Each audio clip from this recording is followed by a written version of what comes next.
আমি রাকিব। আজকে যা বলবো সেটা কেউ বিশ্বাস করবে না জানি, কিন্তু আমি যা দেখেছি, যা টের পেয়েছি, সেটা শুধু আমিই জানি। আমি মানুষকে বলি যে আমাকে জিন ধরেছিল, আজ সেটা কোনো কল্পনা তো ছিলই না। সবকিছু শুরু হয় যখন আমার বয়স 16 বছর। আগে আমি একদম স্বাভাবিক ছিলাম, স্কুলে যেতাম, বন্ধুদের সাথে খেলতাম। কিন্তু একদিন হঠাৎ ঘুম থেকে উঠে দেখি আমার মুখ দিয়ে এমন সব কথা বেরোচ্ছে যা আমি জানি না। মা বলল আমি আরবি ভাষার মতো কিছু একটা বলছিলাম। আমি তো আরবি ভাষা জানতাম, কিন্তু আরবি ভাষায় আমি কথা বলতে পারতাম না। নামাজের জন্য সূরা শিখেছিলাম, এতটুকুই। তারপর থেকে মাঝে মধ্যে আমি কয়েক ঘন্টার জন্য অচেতন হয়ে যেতাম। জ্ঞান ফিরলেই শুনতাম আমি নাকি কাউকে ভয় দেখিয়েছি।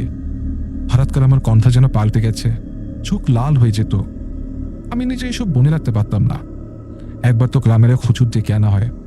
তিনি কিছু পড়া শুরু করতে আমি নাকি হেসে উঠেছিলাম, একটা ভয়ানক হাসি, আর বলেছিলাম তোর আয়াত আমার কিচ্ছু করতে পারবে না।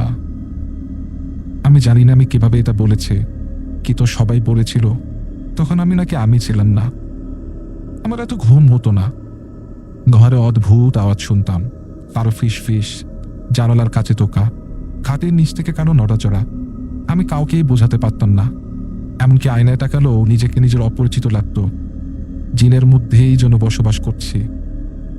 আমার চেতনার মধ্যে ঢুকে বসে আছে যে আমি আর মানুষ নই, আমার ভিতরে কেউ আছে। একদিনের গরম রাতে হঠাৎ নিজের হাত দিয়ে নিজের গলা টিপে ধরেছিলাম। মা এসে না তুললে হয়তো বেঁচে থাকতাম না। পরে কয়েক মাসে রুকিয়া আর মানসিক থেরাপির পর একটু একটু করে সুস্থ হতে থাকি, কিন্তু এখনো পুরোপুরি সুস্থ হইনি। এখনো মাঝে মাঝে মনে হয় কেউ আমার মাথার ভেতরে কথা বলছে, আমাকে বলে কি করতে হবে। আমি চুপ থাকি। মানসিক রোগ বললে মানুষ হাসে, কিন্তু আমি জানি আমার ভিতরে কেউ ছিল, এখনো আছে কিনা জানি না। সবাই বলে এটা দুষ্ট জিনের কাজ। আমি কিচ্ছু বলি না, শুধু বলি নিজের শরীরে বন্দী হয়ে থাকা যে কি জিনিস সেটা আমিই বুঝি, এবং আমি এখনো ভয় পাই আয়নার দিকে তাকাতে। এই ছিল ঘটনা। ধন্যবাদ সবাইকে। আসসালামু আলাইকুম।